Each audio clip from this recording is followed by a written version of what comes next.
Ollie and Steven's 2013-14 NBA Preview Show. Number 30. Philadelphia 76ers. Welcome to Ollie and Steven's 2013-14 NBA Preview Show, counting down from number 30 to 1 in the NBA power rankings that Mr. Steven Edwards himself did. I had no hand in these power rankings, wasn't consulted one jot. Steven picked them, so any hate that is going to be sent for where your team lands, direct them all to at DRoseUK36 or at UK First Take and mention Steven in it. Look at you, just literally just taking all of this and just blaming it all on me. You come out and said you've had nothing to do with these, so it's pretty much all on my shoulders. Well, I will take the NBA on my shoulders and I will ride with the NBA and everything it brings, because I love NBA basketball and I can't wait to do my countdown from number 30 down to glorious number 1. Number 30 on the list then, Stephen, the 76ers. Now, these things are going up as there's a video podcast, if you're watching this, on YouTube. We're doing them as audios in 5-part segments. They're up as about 12 to 40-minute video podcasts as well, where we put lots of effort into it. These 76ers at number 30 in your power rankings, the most brazen tanking attempt in years, Stephen. Yeah, I mean, this is pretty much where everyone has the 76ers. They are going to go all out for that number 1 draft pick. But you can tank as much as you want. It doesn't necessarily mean you're going to get that lottery first pick. This is my favourite stat, then, about the 76ers. Not a stat, more of a fact. There's a salary cap floor in the NBA. Now, that salary cap floor is $52.81 million. The current 76ers roster, the payroll, is $46.5 million. So what happens in that situation, I hear you all ask? They have to figure out the difference and pay their current players the difference. So guys who are already wildly overpaid, in my opinion, look at Jason Richardson, who's out for the rest of the season. He's going to get some more money, Stephen, more overpaid. Yeah, this is it. The floor is there for a reason, that teams must pay the that minimum amount of salary over to their team. So, and it stops teams just holding cap space from year to year. So they can't do that. They have to manage their players in accordance with the rules. I think it's a good rule as well. So the Sixers are tanking. We know this. They're going for Wiggins, Parker, or Randall with a top 3 pick. Like we said, you can tank all you want, but it's a lottery at the end of the day. In that regard, they're not doing this tank to get one of the maybe 8 All-Stars. They're doing it for the number 1 pick, surely. Yeah, they're doing it for number 1 pick. This is what they want. As I say, the experts think that this team will be the worst team in the NBA, but the worst record doesn't always end up with that number 1 lottery pick, as we've seen in recent years. But Philadelphia are going to give this a damn good go. Okay, the first segment, Stephen, our little split-up segments of this here podcast going out as the YouTube video podcast as well, captured the mindset of the franchise's fan base in one word. I love the long title. I love the concept. Do you have a word to describe the collective mindset of the 76ers franchise's fans' mindset? Hopeless. I like it. And it sums up everything about them at the moment. Mine is just despair. There is pure despair in Philadelphia. They probably cannot believe what their team looks like right now, considering some of the All-Stars they've had in the past. This isn't a team that, like, one of the teams we're going to come on to it in a couple of shows down the line that don't really have much of a history in the NBA. These guys have had just pure studs through here. Yeah, I mean, you've had Charles Barkley, you've had Allen Iverson, you've had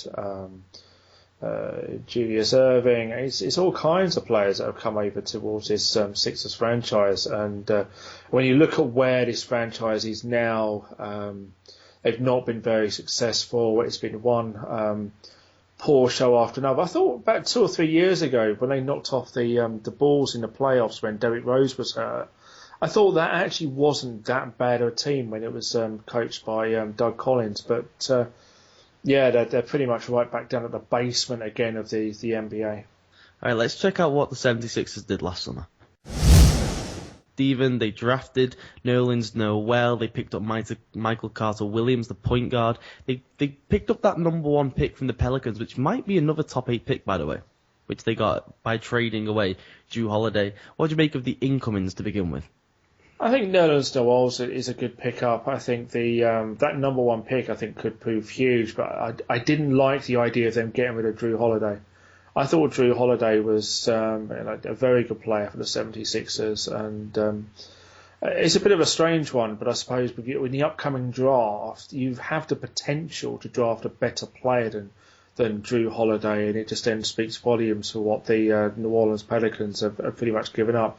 Michael Carter-Williams is a nice pickup for them. So, yeah, there's a couple of bits they brought in over towards the team to try and put those players around, like Evan Turner and Thaddeus Young. So, yeah, I mean, they're sort of worst team in the league. They've made moves, but still the worst team in the league. I like the pickup of the new coach Brett Brown, who's an assistant from San Antonio. You know, there's 12 former assistants of Pop who are now either front office personnel guys or head coaches in the NBA. Yeah, it's like the family tree, but the NFL coaching tree, isn't it? That breaks down over a period of time. But if you learned your profession under Greg Popovich, you've learned well, and you've learned from one of the best. Great news for the people of Philadelphia. Andrew Bynum is no longer their problem. Andrew Bynum, what did he bring to the 76ers? He Nothing. He didn't even suit up for a single game. I mean, they've done well to get rid of him. You know, they had 12 minutes of practice out of this man. That is daylight robbery. I'm most proud of him. Yeah, but we'll talk about the Cleveland Cavaliers in a later show, and that's now the Cleveland's problem. And Philadelphia have done very, very well to get him as far away as possible from Philadelphia. But I mean, when you look at what they've given up in recent years, I mean, Andre Iguodala has left his team and was a very good player for them. And saying obviously like Drew Holiday, so you have to begin to wonder about how this team can hold on to players going forward. Two decent expiring contracts in Spencer Oz at $6.5 million and then Kwame Brown, which is $2.9 million. I don't really think they're going to be much use to them, Stephen. I can't really see them being a trade partner with anyone to try and improve their team. No, I don't think I can't see what else you're going to package with those guys. I'm quite shocked that Kwame Brown is still being paid $2.9 million, to be fair. All right, then, let's check out the 76ers rotation. We can look at these are the projections from ESPN.com, what they've heard, what they've pieced together, so what the starters and the bench are going to look like. These are going to be how we're going to do it over this whole series. Stephen, what do you make of the starters to begin with? Evan Turner is obviously the class player that Philadelphia have got. They've got players around him that can contribute some, but not great. There's a reason why the 76ers are regarded as a team that's going to finish worse in the NBA, because they don't have much. And maybe Evan Turner's going to become quite frustrated at how little talent he does actually have around him. And I hope, from Philadelphia fans' sake, that Evan Turner isn't the next star to get out of Dodge. There is an issue on anyone's team when your starting center is your best outside shooter. I think that's an issue in any basketball league in the world, is it not? Oh, without a doubt. Your best shooters should be your perimeter players in terms of your maybe your 2, 3 and your 1. They should never be your 4 or 5 guys, your best shooters on the team, because otherwise you've then got problems. They can't be relied on seriously to knock down those long range shots when needed. So. Yeah, Philadelphia are going to struggle, and I think that they're going to be the one team that are going to struggle to put up some points.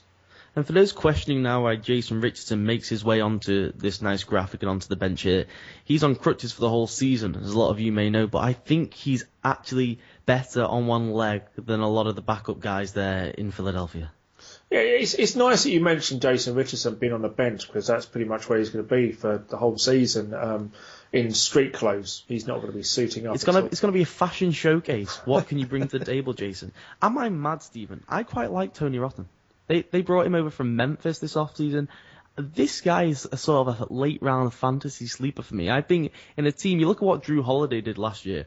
Basically, he just fed the ball and had a chance to become an all-star in what is an awful, woeful team. I think that guy can put up some points. I think he can shoot the basketball.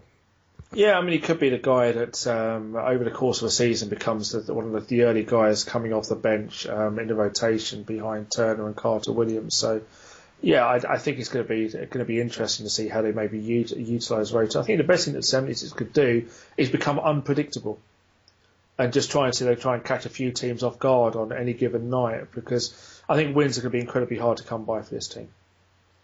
Right, I hope everyone's ready for the next section of this show, Stephen, that we're going to do for all 30 teams. I know you're particularly excited for the next section. Jedi Ollie will now enter the studio to give us a big prediction, a big breakdown. Jedi Ollie. I love that theme music to begin with.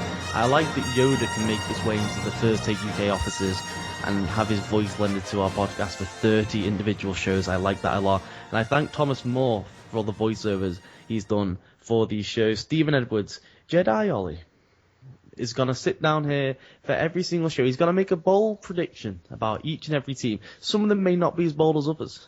Some of them may be incredibly bold. You may laugh at me. I will give you a chance to talk back to Jedi Ollie, but let me just say this for the last time. I can see into the future when I put on my Jedi cape. It's what I can do. I predict that the Philadelphia 76ers, it's a near positive for you Philly fans. You will not have the worst record of all time set by your own franchise. You will not have the worst percentage record set by, I think it was the Bobcats, I want to say, in the lockout year. They will finish with at least 10 wins, Stephen. That's a positive. Have you seen their roster? We've just sat and looked through this roster. Their best pickup this year was a centre who could have been the number 1 overall pick, who is not playing until at least they hope February or March. They're tanking the season. That's a positive. The positive should be that they managed to still finish with the worst record in the NBA and give themselves a better shot at winning the lottery. Until next time, Jedi Ollie, get out of here. Now, this next segment, again, one we're going to do for every single show. We're going to explain these things before we do them. I'm only going to do it once, Stephen. I'm a bit lazy to go through all 30 explaining the segments. This I'm excited for you. It's a chance for you to talk without me interrupting you, unless I really have to. It's called Stephen's 24-second shot clock prediction. You are going to have 24 seconds. I'm going to put it on the clock right now. You have 24 seconds to talk about this team, predict some good players, the record, anything you want to talk about for 24 seconds. And I cannot speak unless I use the timeout, which calls a halt to the shot clock, and I can interrupt. If I don't use it at all, we just run out of 24 seconds. So whenever you're ready and your first words begin, I'll turn the clock on. We'll hear it ticking away in the background, and you can do this thing. Okay, Philadelphia 76ers 2013-2014. Their only bright spot on the whole roster is going to be Evan Turner.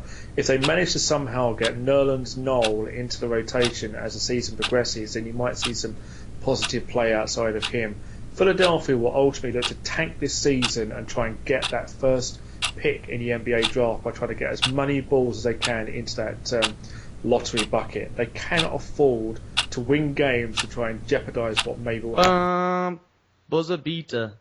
You didn't get the last final shot off, but I like what you were saying. This Nerlens Noel thing I think is weird.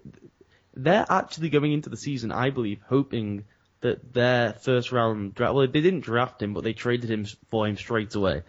They actually hope he doesn't come back till March, I think.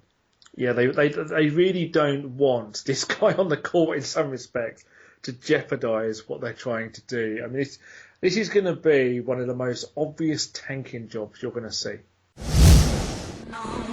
It's time for us to get on the planes then, Stephen.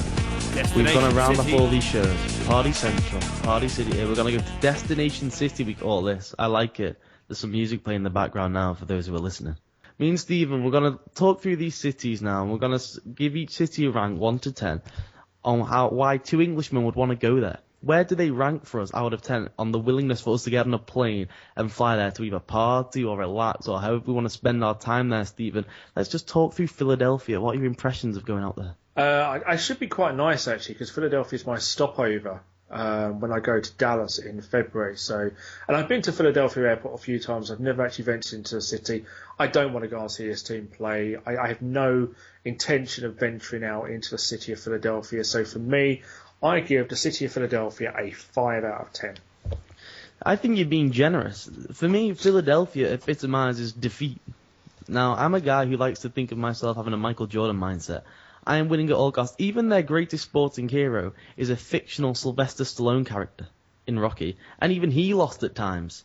So I'm not all up in the atmosphere that Philadelphia's giving off to me. All they have to look forward to in the next few years is Chip Kelly's offense, apparently revolutionising football. I don't think that the club or the food scene being up there with like a New Orleans. I'm going to give Philadelphia a 2 out of 10. Now, if people want to send me some gifts through Twitter at OllieUKEZ or drop us a comment in the YouTube section below and let me know why I should go to Philadelphia, even send me some links to videos or what have you, then maybe I'll bump you up a grade or two. But at the moment, Philly, you're offering nothing to me.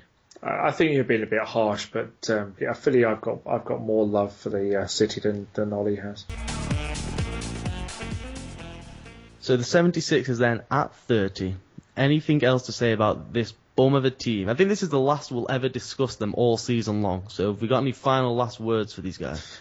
I don't actually think it will be the last we discuss them all season long, because we'll be looking at that tank effort, and we will talk about Evan Turner because he is a breakout star waiting to happen. We heard it from Jedi Ollie. More than 10 wins. I like that. Double digits for you, Philly. Good luck with that one. Thank you for downloading the 30th team of this first show of the NBA 2013-2014 preview. We'll catch you for number 29. Thanks for downloading Ollie and Steven's 2013-14 NBA preview show. Please continue to check out the First Take UK podcast.